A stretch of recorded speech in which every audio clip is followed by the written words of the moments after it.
இஸ்லாமியர்களின் புனித மாதமான ரமலான் தொடங்கியதை அடுத்து உலகெங்கும் உள்ள இஸ்லாமியர்கள் ஒரு மாத கால நோன்பு கடைபிடித்தலை துவக்கியிருக்கின்றனர். ஊரடங்கு காலத்தில் உலகின் பல்வேறு பகுதிகளில் ரமலான் துவக்கம் குறித்து விவரிக்கிறது இந்த செய்தி தொகுப்பு.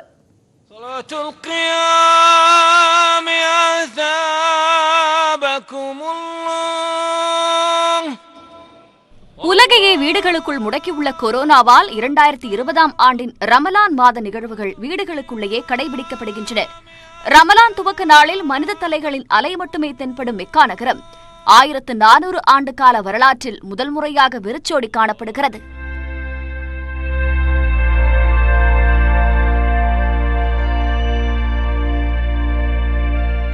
இஸ்லாமியர்களின் புனித தலமான ஜெருசலேமில் உள்ள அல்-அக்ஸா மசூதியிலும் பொதுமக்களுக்கு கூட அனுமதி இல்லை என்பதால் இணையதளம் வழியாக இமாம் உரை நிகழ்த்தினார். இந்தோனேஷியாவின் ஆச்சி மாகாணத்தில் உள்ள ஃபைதுர் ரஹ்மான் மசூதியில் நடைபெற்ற தொழுகையில் ஊரடங்கு கட்டுப்பாடுகளை மீறி நூற்றுக்கணக்கானோர் கலந்து கொண்டனர்.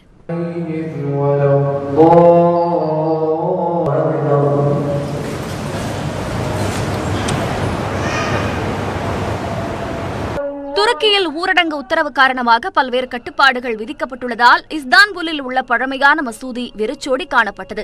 போஸ்னியாவின் சரஜீவோ நகரில் உள்ள காசி ஹூஸ்ரெபகோவா மசூதியில் இமாம்கள் மட்டும் இணைந்து தொழுகை நடத்தினர். Danas je naša radost velika.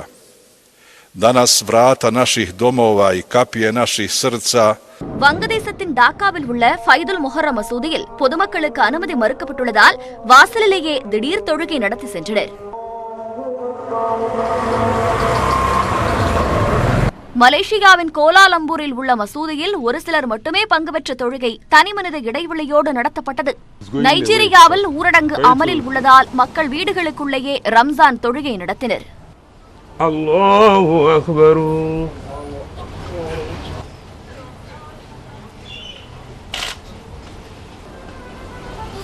அல்லாஹு அக்பர். சென்னையில் கொரோனாவால் மேலும் ஒருவர் உயிரிழந்ததால் தமிழகத்தில் பலி எண்ணிக்கை 23ஆக அதிகரித்துள்ளது. தமிழகம் முழுவதும் கொரோனா பாதிப்பால் நேற்று வரை 22 பேர் உயிரிழந்துள்ள நிலையில் கொரோனா தொற்றால் பாதிக்கப்பட்டு சென்னை குரோம்பேட்டை அரசு மருத்துவமனையில் சிகிச்சை பெற்று வந்த 36 வயது நபர் சிகிச்சை பலனின்றி உயிரிழந்தார். சென்னை குன்றத்தூர் பகுதியைச் சேர்ந்த தினக்கூலி தொழிலாளியான அவர் கடந்த 23ஆம் தேதி முதல் குரோம்பேட்டை மருத்துவமனையில் சிகிச்சை பெற்று வந்த நிலையில் சிகிச்சை பலனின்றி உயிரிழந்ததாக காஞ்சிபுரம் மாவட்ட ஆட்சியர் பொன்னையா தெரிவித்துள்ளார். மேலும் உயிரிழந்தவரின் குடும்பத்தினர் 4 பேருக்கு தொற்று உறுதி செய்யப்பட்டு சிகிச்சை அளிக்கப்பட்டு வருவதாகவும் காஞ்சிபுரம் மாவட்டத்தில் கொரோனாவால் முதல் நபர் உயிரிழந்துள்ளதாகவும் ஆட்சியர் பொன்னையா தெரிவித்தார். முழு ஊரடங்கு நாளை முதல் அமலுக்கு வருவதை முன்னிட்டு சென்னை, கோவை, மதுரை மாநகரங்களில் காய்கறிகளை வாங்க மக்கள் கூட்டம் அலைமோதியது. காய்கறிகள் சிறிது நேரத்தில் விற்று தீர்ந்ததால் ஏராளமானோர் ஏமாற்றத்துடன் திரும்பினர். கொரோனா பரவலை கட்டுக்குள் கொண்டுவர சென்னை, மதுரை, கோவை மாநகரங்களில் நாளை காலை 6 மணி முதல் 29ஆம் தேதி இரவு 9 மணி வரை முழு ஊரடங்கு அமல்படுத்தப்படும் என்று அறிவிக்கப்பட்டுள்ளது. இதேபோல சேலம், திருப்பூர் மாநகரங்களில் நாளை முதல் 3 நாட்களுக்கு அமல்படுத்தப்பட உள்ளது. இந்த காலகட்டத்தில் மளிகை கடைகள் கூட திறக்க அனுமதிக்கப்படாது என்று தெரிவிக்கப்பட்டுள்ளதால் மக்கள் இன்றே பொருட்களை வாங்கி குவிக்க முனைப்பு காட்டி வருகின்றனர். சென்னை கோயம்பேடு சந்தையில் காலை முதலே வியாபாரிகள் கூட்டம் அலைமோதியது. அவர்கள் 4 நாட்களுக்கு தேவையான காய்கறிகளை வாங்கிச் சென்றனர். வரத்து அதிகமாக காணப்பட்டாலும் காய்கறிகள் கூடுதல் விலைக்கு விற்கப்பட்டதாக வாடிக்கையாளர்கள் தெரிவித்தனர்.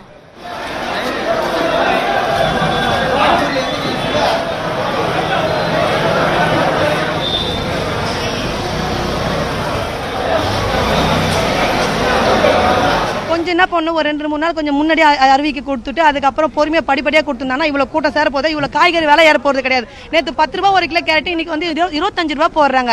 முருங்கைக்காய் இன்னைக்கு எவ்வளோ போகிறாங்க தெரியுமா? இன்னைக்கு 40 ரூபா போகிறாங்க. நேற்று 25 முருங்கை, இன்னைக்கு 40 ரூபா போகிறாங்க. இந்த காரம் இதேபோன்று சென்னையில் உள்ள பல்வேறு சூப்பர் மார்க்கெட்டுகளில் பொதுமக்கள் தனி மனித இடைவெளியை கடைபிடிக்கும் வகையில் நீண்ட வரிசையில் காத்திருந்து பொருட்களை வாங்கிச் சென்றனர்.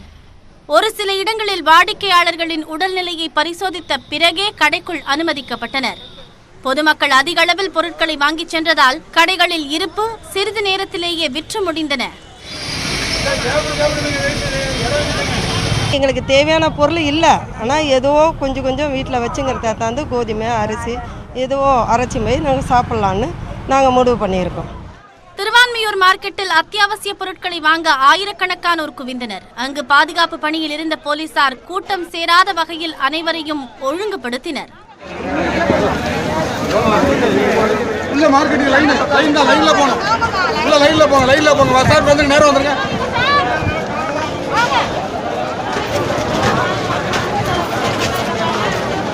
வடசென்னையில் திருவொற்றியூர், எண்ணூர், காசிமேடு, கொருக்குப்பேட்டை, வியாசர்பாடி, மணலி உள்ளிட்ட பகுதிகளில் வீட்டிற்கு தேவையான பொருட்களை வாங்க மக்கள் அதிக அளவில் கூடியதால் போலீசார் திணறினர்.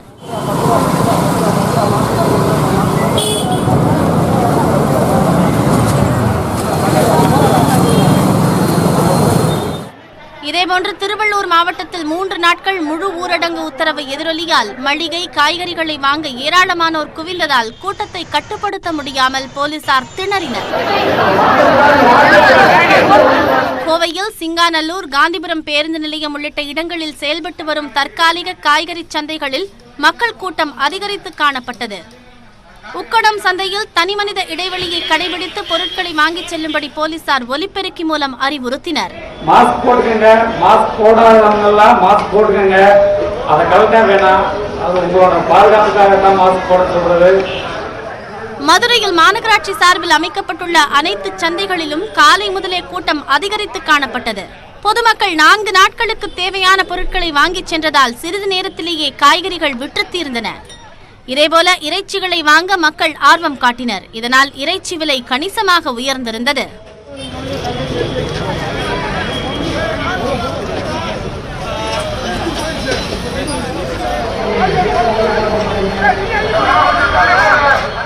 சேலம் மாநகராட்சியில் நாளை முதல் முழு ஊரடங்கு அமலுக்கு வரவிருந்த நிலையில் மாவட்ட நிர்வாகம் சார்பில் இன்று முதலே ஊரடங்கு கடுமையாக பின்பற்றப்படுகிறது. இந்த தகவல் தெரியாமல் காய்கறி, மளிகை கடைகளுக்கு சென்றவர்களின் வாகனங்களை போலீசார் பறிமுதல் செய்ததோடு வழக்கும் பதிந்தனர். 26 இருந்தா இல்லை இன்னைக்கு காலையில் இருந்தாங்க எங்களுக்கு தெரியாதுன்னா நாங்கள் வெளியே வந்துட்டோம். எப்பயும் போல் நார்மலாக காலை 6 மணிக்கு வந்து 9 மணிக்கு எங்கள் வீட்டுக்கு போயிடுவோம். அந்த எய்ம் பண்ணி வந்தோம். ஆனால் இன்னைக்கு நிறுத்தியிருக்காங்க, நாங்கள் நின்று இருக்கோம். திருப்பூரில் பழைய பேருந்து நிலையத்தின் எதிரே உள்ள காய்கறி சந்தை மற்றும் தற்காலிக காய்கறி சந்தைகளில் வழக்கத்தை விட 3 மடங்கு கூட்டம் காணப்பட்டது. சாலையில் வாகன போக்குவரத்து அதிக அளவில் இருந்தது.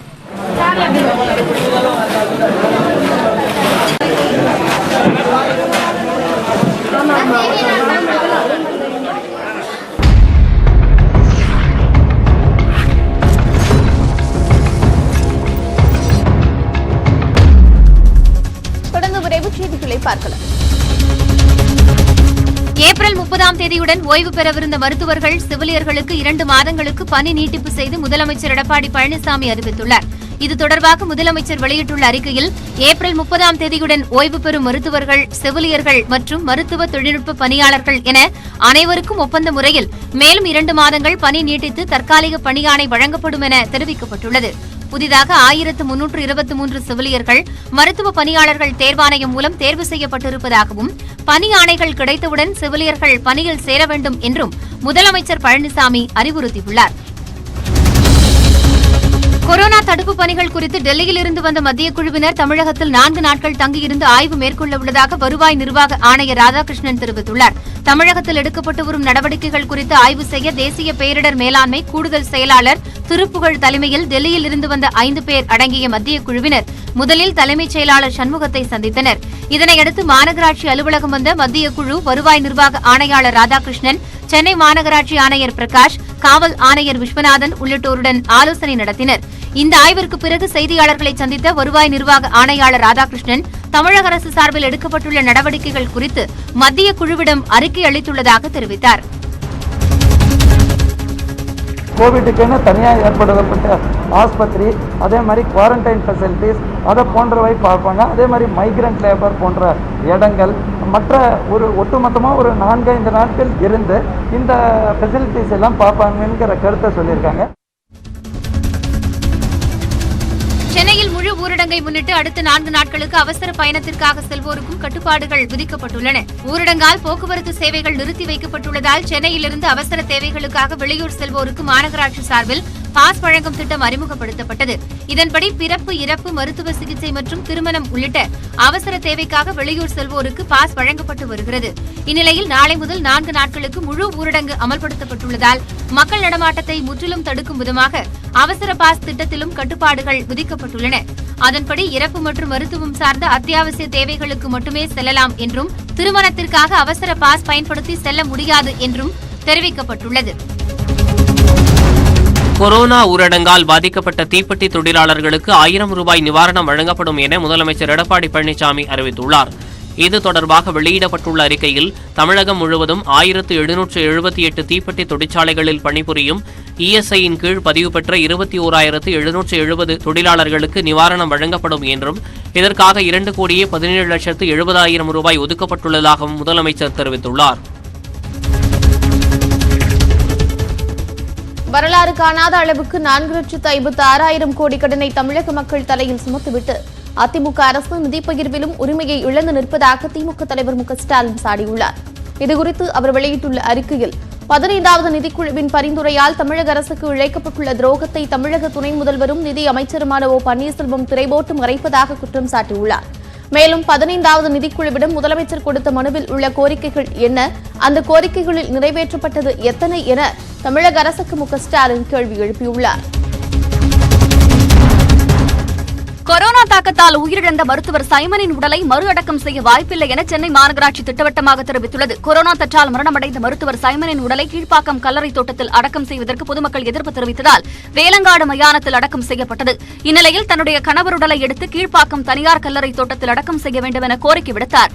ஆனால் கொரோனா தொற்றால் உயிரிழந்தவரின் உடலை வெளியில் எடுத்து வேறு இடத்தில் அடக்கம் செய்வது பாதுகாப்பானது அல்ல என சென்னை மாநகராட்சி தெரிவித்துள்ளது. இதனால் ஆனந்தி சைமனின் கோரிக்கையை ஏற்பது சாத்தியமில்லை என கூறியுள்ளது. இந்நிலையில் சென்னை மாநகராட்சியின் இந்த முடிவு கொடுமையானது என ஆனந்தி சைமன் வேதனை தெரிவித்துள்ளார். என்னைக்குனாலும் கடவுள் கீழ்ப்பா கல்லறையில கொண்டு வைப்பாரு, அந்த நம்பிக்கை எனக்கு உறுதியா இருக்கு. ஏன்னா அவ்வளவு நாட்டுக்காகவும் தமிழ்நாட்டுக்காகவும் தியாகம் பண்ணி இது பண்ணவங்க அவங்க. விவசாயத்திற்கான மும்முனை மின்சாரத்தை ஒரு நாளைக்கு குறைந்தபட்சம் 8 மணி நேரமாவது தடையின்றி வழங்க தமிழக அரசு உடனடியாக நடவடிக்கை எடுக்க வேண்டும் என அமமுக பொதுச் செயலாளர் டிடிவி தினகரன் வலியுறுத்தியுள்ளார். இது தொடர்பாக தன்னுடைய டுவிட்டர் பக்கத்தில் பதிவிட்டுள்ள அவர், விவசாய பணிகளை செய்ய தடையில்லை என்று அறிவிக்கப்பட்டுள்ள போதும் விவசாய மின் மோட்டார்களுக்கான மும்முனை மின்சாரம் சரிவர வழங்கப்படவில்லை என தகவல்கள் வருவதாக குற்றம் சாட்டியுள்ளார். மேலும் விவசாய பணிகளுக்கான விதை, உரம் மற்றும் இடுபொருட்கள் தட்டுப்பாடின்றி கிடைப்பதையும் அரசு உறுதி செய்ய வேண்டும் என அவர் கேட்டுக் கொண்டுள்ளார். கோவை குனியாமுத்தூர் காவல் நிலைய காவலருக்கு கொரோனா உறுதி செய்யப்பட்டதை அடுத்து அந்த காவல் நிலையம் மூடப்பட்டது. கோவையில் நேற்று போத்தனூர் காவல் நிலையத்தில் பணிபுரியும் காவலர்கள் 4 பேர், குனியாமுத்தூர் காவலர் ஒருவர், ஆயுதப்படை காவலர் ஒருவர் ஆகிய 6 பேருக்கு நோய் தொற்று உறுதியானது. போத்தனூர் காவல் நிலையம் மூடப்பட்டு அருகில் இருக்கும் மகாலிங்கபுரத்தில் உள்ள தனியார் திருமண மண்டபத்திற்கு மாற்றப்பட்டதை தொடர்ந்து குனியாமுத்தூர் காவல் நிலையமும் இன்று மூடப்பட்டது. மேலும் தற்காலிகமாக அருகில் உள்ள குமரன் திருமண மண்டபத்தில் குனியாமுத்தூர் காவல் நிலையம் செயல்படுகின்றது. ஊரடங்கு உத்தரவை மீறுபவர்கள் மீது காவலர்கள் மேற்கொள்ளும் நடவடிக்கைகள் குறித்து நாமக்கல் மாவட்டம் திருச்செங்கோட்டில் இளைஞர்கள் நாடகம் மூலம் எடுத்துரைத்தனர். புதிய பேருந்து நிலையம் பகுதியில் இயங்கி வரும் தற்காலிக சந்தையில் கொரோனா தடுப்பு விழிப்புணர்வு பிரச்சாரம் மேற்கொள்ளப்பட்டது. அப்போது தேடல் அமைப்பினர் தனிமனித இடைவெளியை பின்பற்றுதல், வீடுகளை விட்டு வெளியே வந்தால் காவல்துறையினர் எச்சரிக்கை செய்வதையும், உத்தரவை மீறுவோர்கள் தண்டிக்கப்படுவது குறித்தும் நடித்து காட்டினர்.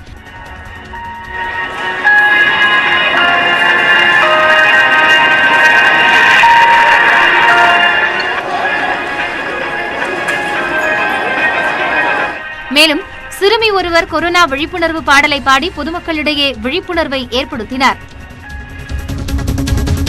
சென்னை அருகே குன்றத்தூரில் காய்கறி விற்பனை செய்து வந்த நபருக்கு கொரோனா தொற்று ஏற்கனவே உறுதி செய்யப்பட்ட நிலையில் தற்போது அவரது குடும்பத்தினர் 6 பேருக்கும் தொற்று இருப்பது உறுதி செய்யப்பட்டுள்ளது.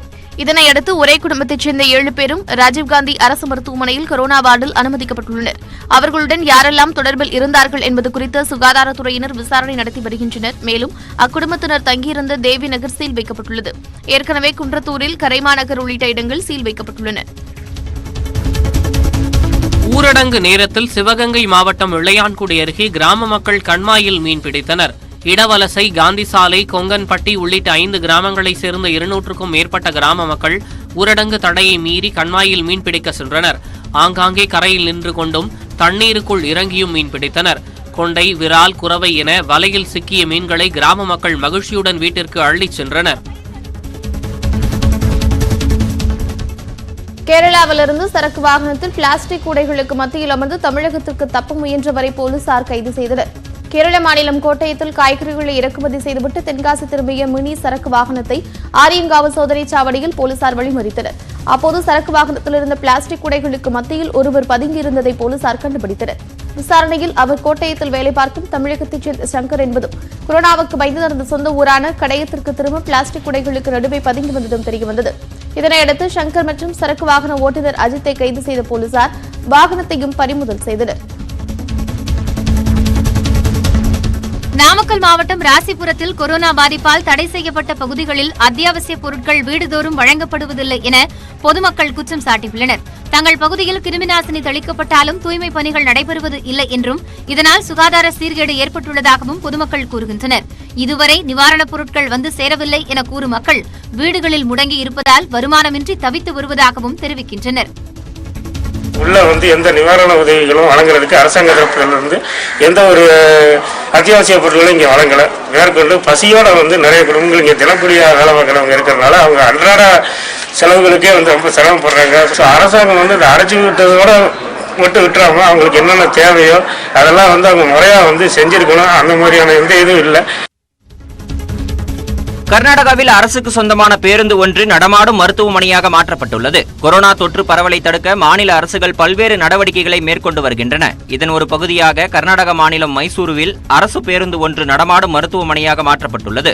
இந்த மருத்துவமனை காய்ச்சல் மற்றும் அது தொடர்பான நோய்களுக்கான சிகிச்சை அளிப்பதற்கு ஏற்ற வகையில் உருவாக்கப்பட்டுள்ளது. முதல் உதவி உள்ளிட்ட பல்வேறு வசதிகளுடன் உள்ள இந்த பேருந்து குடியிருப்பு பகுதிகளுக்கு சென்று மக்களுக்கு சிகிச்சை அளித்து வருகிறது. கொரோனா பரவலை தடுக்க ஏசி, ஏர் கூலர் உள்ளிட்ட மின்சாதன பொருட்களை பயன்படுத்துவதற்கான வழிகாட்டு நெறிமுறைகளை மத்திய அரசு வெளியிட்டுள்ளது. ஏசி மூலம் ஒருவருக்கு இருக்கும் கொரோனா வைரஸ் மற்றவர்களுக்கும் பரவும் என கூறப்படுகிறது. இந்நிலையில் ஏசியில் 24 முதல் 30 டிகிரி சென்டிகிரேட் வரை மட்டுமே பயன்படுத்த வேண்டும் என மத்திய அரசு அறிவுறுத்தியுள்ளது. இது தொடர்பாக வெளியிட்டுள்ள வழிகாட்டு நெறிமுறைகளில் ஏசி அளவை குறிப்பிட்ட ஈரப்பதத்துடன் பயன்படுத்தும் போது நோய் கிருமிகளின் தாக்கம் குறையும் என்று தெரிவிக்கப்பட்டுள்ளது. ஏர் கூலர்களை நல்ல காற்றோட்டம் உள்ள இடங்களில் மட்டுமே பயன்படுத்த வேண்டும் என்றும் ஒவ்வொரு முறை தண்ணீரை மாற்றும் போதும் அதை கிருமி நாசினியால் சுத்தம் செய்ய வேண்டும் என்றும் அறிவுறுத்தப்பட்டுள்ளது. ரூபாய் நோட்டுகளில் உள்ள கொரோனா கிருமியை அழிக்க பீகாரில் உள்ள பாரத ஸ்டேட் வங்கி வாடிக்கையாளர் சேவை மைய ஊழியர்கள் நவீன யுக்தியை பயன்படுத்தி வருகின்றனர். பாட்னாவில் உள்ள ஒரு மையத்தில் வாடிக்கையாளர்கள் கொண்டுவரும் ரூபாய் நோட்டுகள் லாமினேஷன் செய்யும் இயந்திரத்தில் செலுத்திய பிறகே அடுக்கி வைக்கப்படுகிறது. ரூபாய் நோட்டின் மேலுள்ள கிருமிகளை வெப்பத்தை செலுத்தினால் கிருமிகள் அழிந்துவிடும் என்றும் அந்த வங்கி வாடிக்கையாளர் சேவை மைய அதிகாரிகள் விளக்கம் அளித்துள்ளனர்.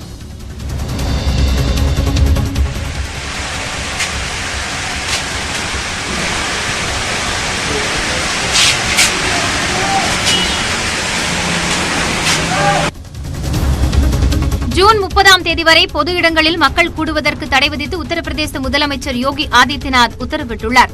கொரோனா தடுப்பு நடவடிக்கையில் மத்திய மாநில அரசுகள் பல கட்டுப்பாடுகளை விதித்து வருகின்றன. மே 3ஆம் தேதி வரை ஊரடங்கு அமல்படுத்தப்பட்டுள்ள நிலையில் சில மாநில அரசுகள் ஊரடங்கை நீட்டித்து அறிவித்து வருகின்றன. இந்நிலையில் ஜூன் 30ஆம் தேதி வரை பொதுமக்கள் கூடுவதை அனுமதிக்கக்கூடாது என உத்தரப்பிரதேச முதலமைச்சர் அலுவலகம் தெரிவித்துள்ளது. மே 3ஆம் தேதிக்கு பிறகும் ஊரடங்கு முழுமையாக தளர்த்தப்படாது என்பதையே இந்த அறிவிப்பு உணர்த்தியுள்ளது. மதுபானம் கிடைக்காத இளைஞர்களுக்கு ஊரடங்கு ஸ்பெஷல் கேரட் பியர் தயாரித்து விற்பனை செய்து வந்தவரை சென்னை போலீசார் கைது செய்துள்ளனர். அது என்ன கேரட் பியர்? விரிவாக பார்க்கலாம்.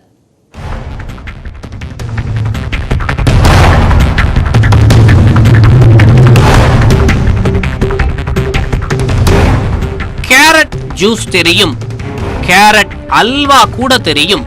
கேரட் பீர் பற்றி கேள்விப்பட்டுள்ளீர்களா? ஊரடங்கு காலத்தில் வட சென்னையின் ஸ்பெஷல் இந்த கேரட் பீர் தான். வீட்டில் பீர் தயாரித்தவரின் குற்றம் அம்பலமானது எப்படி? கொரோனா தொற்றை கட்டுப்படுத்த ஊரடங்கு அமலில் இருப்பதால் தமிழகம் முழுவதும் டாஸ்மாக் கடைகள் மூடப்பட்டு இன்றுடன் 31 நாட்கள் ஆகிவிட்டன. ஆனால் மறுபக்கம் டாஸ்மாக் கடைகளை உடைப்பது, கள்ளச்சாராயம் காய்ச்சி விற்பனை செய்வது ஜோராக நடந்து வருகிறது. காவல்துறையும் 200க்கும் அதிகமான வழக்குகளை பதிவு செய்து பலரையும் கைது செய்து வருகிறது. கள்ளச்சாராயம் தயாரிக்க தேவைப்படும் மூலப்பொருட்களுக்கு தட்டுப்பாடு ஏற்பட்டதால் கேரட்டை கொண்டு புதுவிதமாக பீர் தயாரித்துள்ளது ஒரு கும்பல். சென்னை திருவொற்றியூர் போலீசாருக்கு கிடைத்த ரகசிய தகவலை அடுத்து திருச்சினாங்குப்பம் பகுதியில் திடீர் சோதனையில் ஈடுபட்டனர். அப்போது சுகுமார் என்பவரது வீட்டு வாசலில் இளைஞர்கள் அதிக எண்ணிக்கையில் நிற்பதை பார்த்த போலீசார் அவர்களை பிடித்து விசாரணை மேற்கொண்டனர். ஒருவருக்கு ஒருவர் முரணாக பேசியதால் சந்தேகமடைந்த போலீசார் சுகுமாரின் வீட்டில் சோதனை மேற்கொண்டனர். அப்போது வீட்டிலே வைத்து கேரட்டை மூலமாக கொண்டு வேதிப்பொருட்களை கலந்து சுகுமார் மதுபானம் தயாரித்து பாட்டில் 200 ரூபாய்க்கு விற்று வந்தது தெரிய வந்தது. கேரட் பீர் தீர்ந்து விட்டதால் அடுத்த கட்ட விற்பனைக்கு சுகுமார் கடையை எப்போது திறப்பார் என்று சுகுமார் வீட்டு வாசலில் இளைஞர்கள் காத்திருந்ததும் தெரிய வந்தது. சுகுமார் வீட்டில் இருந்த கேரட் பீர் மற்றும் மூலப்பொருட்களை பறிமுதல் செய்த போலீசார் கேரட் பீரை கண்டுபிடித்து விற்பனை செய்த குமாரையும் கைது செய்தனர். போதைக்கு எல்லையே இல்லை என்பது போல் விதவிதமாக ரகரகமாக போதை வஸ்துக்களை தயாரிக்கும் கும்பலுக்கு ஊரடங்கு பற்றி கவலையில்லாமல் இருப்பதுதான் கொரோனாவை விட மிக ஆபத்தானது.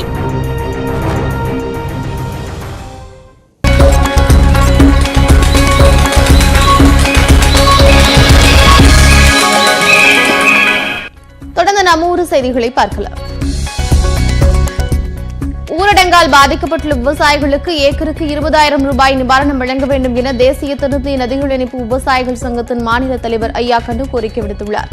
திருச்சியில் பேசிய அவர் வாழை, கரும்பு, வெற்றிலை, பூ உள்ளிட்ட பல விளைபொருட்களை அறுவடை செய்ய ஆட்கள் கிடைப்பதில்லை எனவும் அப்படியே ஆட்கள் கிடைத்து அறுவடை செய்தாலும் அவற்றை வாங்கிச் செல்ல ஆள் இல்லை என்றும் கூறுகின்றனர். இதனால் விளைவித்த பொருட்கள் அழுகி வீணாவதால் பெரும் இழப்புக்கு ஆளாகியுள்ள விவசாயிகளை அரசு காக்க வேண்டும் என்றும் வலியுறுத்தினார். நெல்லை பாளையங்கோட்டையில் விதிமுறைகளை மீறி செயல்பட்ட சூப்பர் மார்க்கெட்டிற்கு சென்னை மாநகராட்சி அதிகாரிகள் சீல் வைத்தனர். மகாராஜ் நகர் பகுதியில் செயல்பட்டு வரும் சூப்பர் மார்க்கெட்டில் வாடிக்கையாளர்கள் ஊரடங்கு விதிகளை பின்பற்றாமல் பொருட்கள் வாங்க அனுமதிக்கப்படுவதாக புகார் எழுந்தது. இதன் அடிப்படையில் அந்த நிறுவனத்தை அதிகாரிகள் பூட்டி சீல் வைத்தனர்.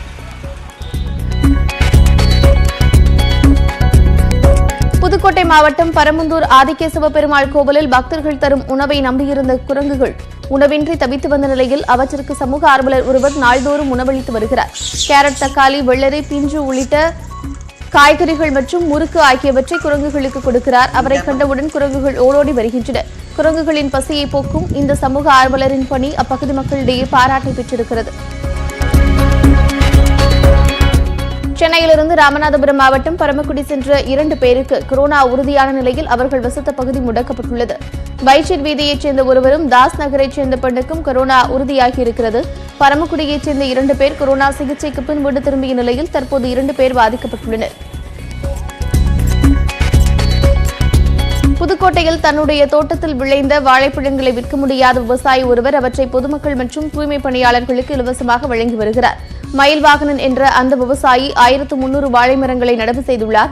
இதுவரை சுமார் 70,000 ரூபாய் செலவு செய்த நிலையில் ஊரடங்கால் பழங்களை விற்க முடியாமல் போனது. மரத்திலேயே பழங்கள் அழுகி வீணாவதற்கு பதில் இப்படி மற்றவர்களுக்கு கொடுப்பது சற்று ஆறுதல் அளிப்பதாக மயில்வாகனன் தெரிவித்தார். திருவள்ளூர் அருகே திருநங்கைகளுக்கு காவல்துறையினர் உதவி செய்துள்ளனர். பெங்கல் பகுதியைச் சேர்ந்த திருநங்கைகள் மாவட்ட துணை கண்காணிப்பாளரை தொலைபேசியில் தொடர்பு கொண்டு உதவி கேட்டுள்ளனர். உடனடியாக பெங்கல் ஆய்வாளர், உதவி ஆய்வாளர்கள் 2 பேர் மற்றும் வடமதுரை ஊராட்சித் தலைவர் இணைந்து 3 மணி நேரத்தில் உதவி செய்துள்ளனர். 25 திருநங்கைகளுக்கு 10 கிலோ அரிசி, காய்கறிகள் வழங்கப்பட்டன. ஊரடங்கால் வருமானமின்றி தவிக்கும் கிராம மக்களுக்கு இலவசமாக மருத்துவ சேவை வழங்கி வருகிறார் காரைக்குடியைச் சேர்ந்த மருத்துவர் ஒருவர். அவர் குறித்த ஒரு செய்தி தொகுப்பை பார்க்கலாம். சிவகங்கை மாவட்டம் காரைக்குடி அருகே உள்ள கண்டனூரைச் சேர்ந்தவர் பூபதி ராஜா. MBBS முடித்து சென்னையில் தனியார் மருத்துவமனையில் பணிபுரிந்து வந்தவர் தன் கிராம மக்களுக்கு சேவையாற்ற வேண்டும் என்ற நோக்கில் 5 ஆண்டுகளுக்கு முன்பு சொந்த ஊர் திரும்பினார். புதுவயல் பகுதியில் கிளினிக் ஆரம்பித்து சுற்றுவட்டார பகுதியில் உள்ளவர்களுக்கு குறைந்த கட்டணத்தில் சிகிச்சை அளித்து வருகிறார். ஊரடங்கு அறிவிக்கப்பட்டதால் மார்ச் 24இல் கிளினிக்கை இவர் மூடிய நிலையில் பொதுமக்கள் வேண்டுகோளால் தன்னுடைய மருத்துவ பணியை மீண்டும் தொடங்கினார் பூபதி ராஜா. அதுவும் கட்டணம் ஏதும் இல்லாமல். கொரோனானால மக்கள் எல்லாம் அவஸ்தைப்பட்டுட்டு இருக்காங்க. ஸோ 144 நம்ம கவர்மெண்ட் அறிவிச்சிருக்கிறாங்க. ஸோ அதனால் மக்கள் எல்லாம் வேலையின்றி அங்கே எங்கேயும் போக முடியாமல் வருமானம் இன்றி தவிச்சிட்டு இருக்கிறனால 144 போட்டதுலேருந்து நான் வர மக்கள் என்னை நம்பி வர்ற மக்கள் எல்லாருக்குமே வந்து மருத்துவ கட்டணம் இல்லாமல் நான் வந்து சர்வீஸ் பண்ணிட்டு இருக்கேன். முதியோர் ஆதரவற்றோர் கூலி தொழிலாளிகளுக்கு மருத்துவர் பூபதி ராஜா மருந்துகளையும் இலவசமாகவே வழங்கி வருகிறார். ஊரடங்கு சமயத்தில் மக்களின் சிரமங்களை அறிந்து இலவசமாக சிகிச்சை அளிக்கும் மருத்துவரை அந்த பகுதி மக்கள் பாராட்டி வருகின்றனர்.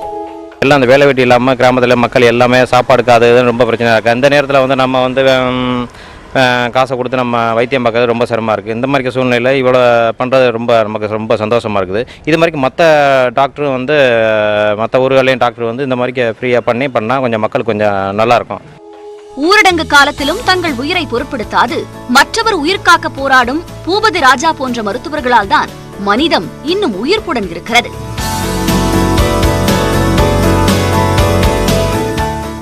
நியூஸ் 18 தமிழ்நாடு செய்திகளுக்காக காரைக்குடியில் இருந்த செய்தியாளர் முத்துராமலிங்கம். உலகம் முழுவதும் கொரோனாவால் பாதிக்கப்பட்டோரின் எண்ணிக்கை 28,46,000 உயிரிழப்பு 1,97,000 கடந்துள்ளது. அமெரிக்காவில் பாதிக்கப்பட்டோரின் எண்ணிக்கை 9,25,000 கடந்துள்ளது.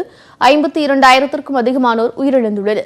சுமார் 1,10,000 பேர் குணமடைந்து வீடு திரும்பியுள்ளனர். ஸ்பெயினில் பாதிப்பு எண்ணிக்கை 2,19,000 உயிரிழப்பு 22,524 அதிகரித்துள்ளது. இத்தாலியிலோ பாதிப்பு 1,92,000 உயிரிழப்பு 25,969 உள்ளது. பிரான்ஸ் மற்றும் ஜெர்மனியில் தலா 1.5 லட்சத்திற்கும் அதிகமானோரை கொரோனா பாதித்திருக்கிறது. பிரான்சில் 22,000 ஜெர்மனியில் 5,700 உயிரிழப்பு எண்ணிக்கை இருக்கிறது. பிரிட்டனில் பாதிப்பு 1,43,000 துருக்கியில் 1 லட்சம் பேரையும் கொரோனா பாதித்திருக்கிறது. சுமார் 8 லட்சம் பேர் கொரோனாவில் இருந்து மீண்டுள்ளனர்.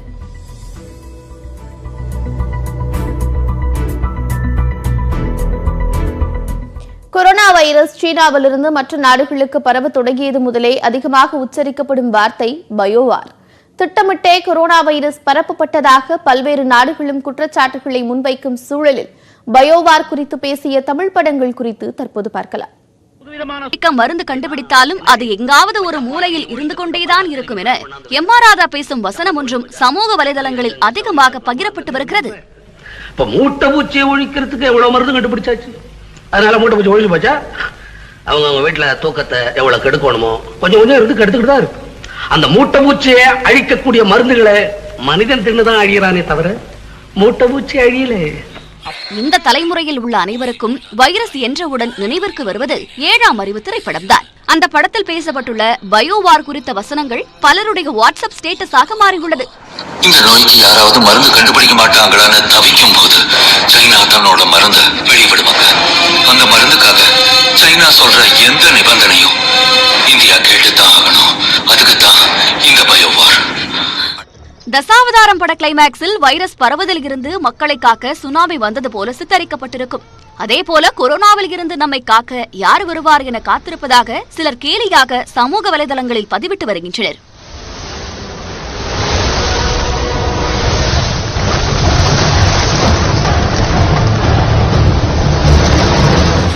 தமிழர்களின் வாழ்வியலோடு கலந்துவிட்ட சினிமா கொரோனா காலத்திலும் அவர்களை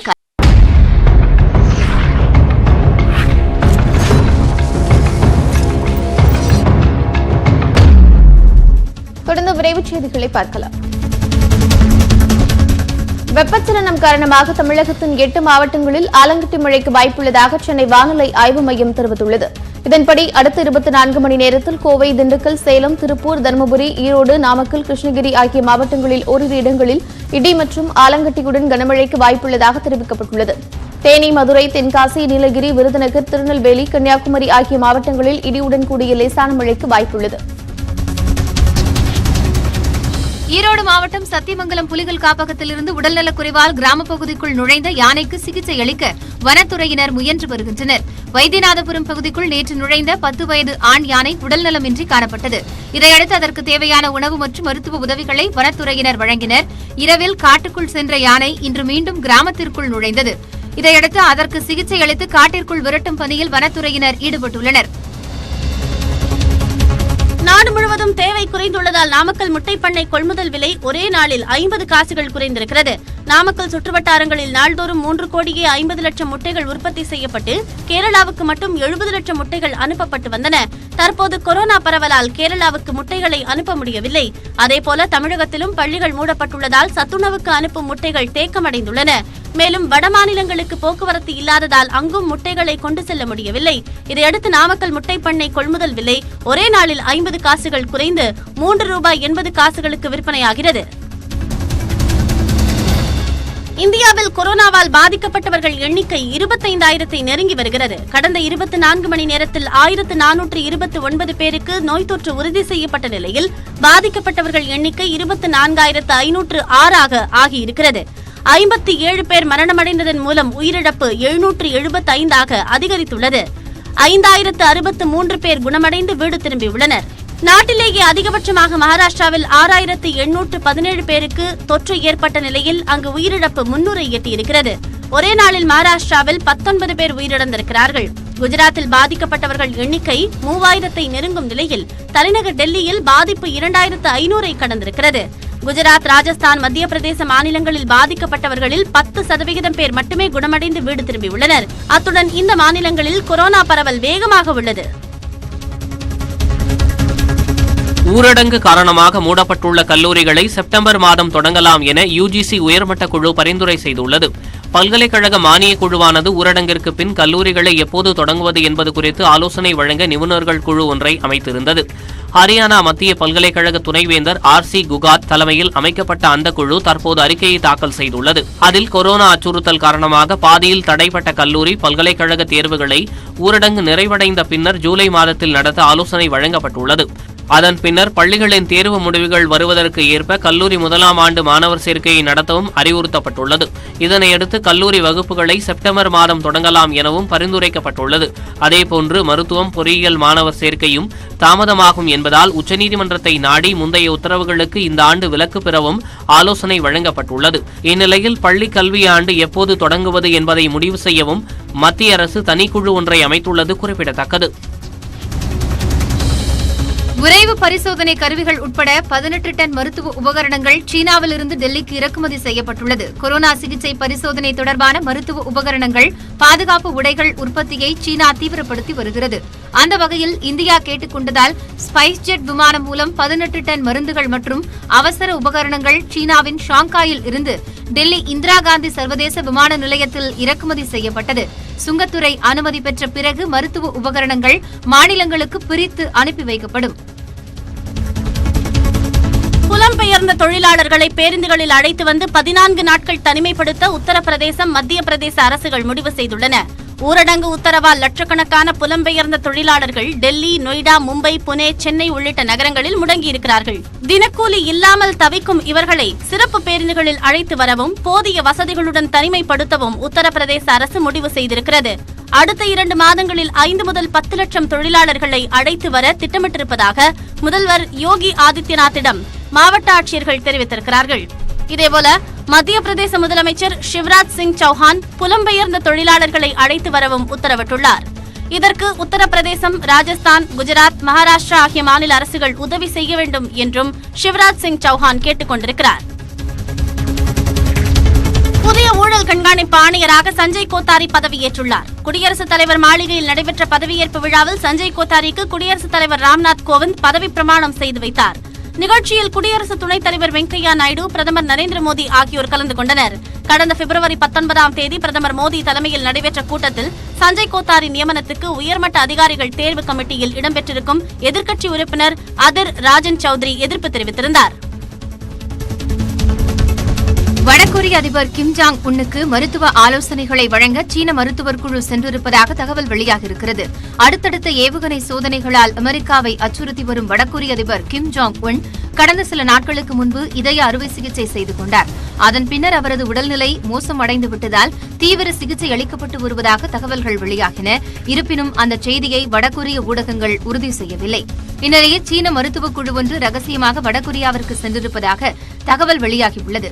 இந்த குழுவினர் கிம் ஜாங் உன்னின் உடல்நிலையை கண்காணித்து தேவையான மருத்துவ ஆலோசனைகளை வழங்க உள்ளதாகவும் கூறப்படுகிறது. போஸ்னியாவில் கார் இன்ஜினியர்கள் இணைந்து உயிர்காக்கும் வெண்டிலேட்டர் கருவியை உருவாக்கியுள்ளனர். கொரோனாவால் கடும் பாதிப்பிற்கு உள்ளாகும் நோயாளிகளுக்கு செயற்கை சுவாசம் அளிக்க வெண்டிலேட்டர்கள் அத்தியாவசிய தேவையாக இருக்கின்றன. போஸ்னியாவில் 35 லட்சம் மக்கள் உள்ள நிலையில் அங்கு 260 வெண்டிலேட்டர்கள் மட்டுமே கையிருப்பில் உள்ளன. சுகாதார வசதிகளில் வளர்ந்த நாடுகளோடு போட்டியிட முடியாத நிலையில் உள்ள போஸ்னியாவிற்கு அங்குள்ள கார் இன்ஜினியர்கள் கை கொடுத்துள்ளனர். ஐரோப்பிய நாடுகளுக்கு கார் உதிரி பாகங்களை தயாரித்து வழங்கும் போஸ்னிய இன்ஜினியர்கள் ஒன்றிணைந்து வெண்டிலேட்டரை உருவாக்கி அசத்தியுள்ளனர். ரஷ்யாவில் ஊரடங்கால் வீடுகளுக்குள் முடங்கியுள்ள மக்களை மகிழ்விக்க இணையதளங்களில் இசை கச்சேரி நடைபெற தொடங்கியுள்ளது. ஸ்டே எனப்படும் தளத்தில் நடத்தப்படும் இந்த இசை கச்சேரிகளை ரசிக்க ஆன்லைனில் டிக்கெட் வாங்க வேண்டும். கச்சேரி நடைபெறும் போது ரசிகர்கள் தங்கள் அபிமான இசை கலைஞர்களுடன் நேரடியாக சாட் செய்ய முடியும் என்பது இதன் கூடுதல் சிறப்பம்சமாகும். அமெரிக்காவில் வெயிலின் தாக்கம் அதிகரித்ததால் மக்கள் கடற்கரைகளுக்கு படையெடுத்தனர். கலிபோர்னியாவின் ஹண்டிங்டன் கடற்கரை, நியூபோர்ட் கடற்கரை உள்ளிட்ட பகுதிகளில் ஆயிரக்கணக்கானோர் குவிந்தனர். கலிபோர்னியா மாகாணத்தில் 40,000-க்கும் மேற்பட்டோர் கொரோனாவால் பாதிக்கப்பட்டுள்ள நிலையில் மக்களை வீடுகளிலேயே இருக்கும்படி ஆளுநர் நியூசம் கேட்டுக் கொண்டுள்ளார். இருப்பினும் அதற்கு செவிசாய்க்காத மக்கள் தனிமனித இடைவெளியை பின்பற்றாமல் கடற்கரைகளில் குவிந்தனர். அமெரிக்காவில் மீன்பிடி வலையில் சிக்கிய திமிங்கலத்தை மீட்புக் குழுவினர் லாபகமாக விடுவித்தனர். வாஷிங்டனில் உள்ள போர்ட் ஏஞ்சல்ஸ் கடல் பகுதியில் திமிங்கலம் ஒன்று மீன்பிடி வலையுடன் நீந்திக் கொண்டிருப்பதை கண்ட சிலர் அது குறித்து மீட்பு படையினருக்கு தகவல் கொடுத்தனர். இதையடுத்து திமிங்கலத்தை பின்தொடர்ந்து படகில் சென்ற மீட்புக் குழுவினர் அதனை சுற்றிக் கொண்டிருந்த மீன்பிடி வலையை லாவகமாக அறுத்தனர். சிக்கியிருந்த வலையில் இருந்து விடுபட்ட திமிங்கலம் சுதந்திரமாக நீந்திச் சென்றது.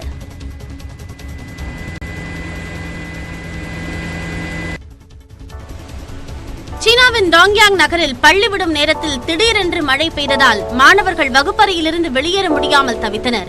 கொரோனா வைரஸ் அச்சத்தால் பெற்றோர் பள்ளிக்குள் வர அனுமதி மறுக்கப்பட்டுள்ளதால் ஆசிரியர்களே ஒன்று சேர்ந்து மாணவர்களை பள்ளி வாயில் வரை கொண்டு செல்ல முடிவெடுத்தனர். இதன்படி பள்ளி கட்டடத்திலிருந்து வாயில் வரை 30 ஆசிரியர்கள் வரிசையாக குடைபிடித்துக் கொண்டு நிற்க அந்த குடைகளின் வழியே நடந்த 900 மாணவர்கள் மழையில் நனையாமல் வாயிலை அடைந்தனர்.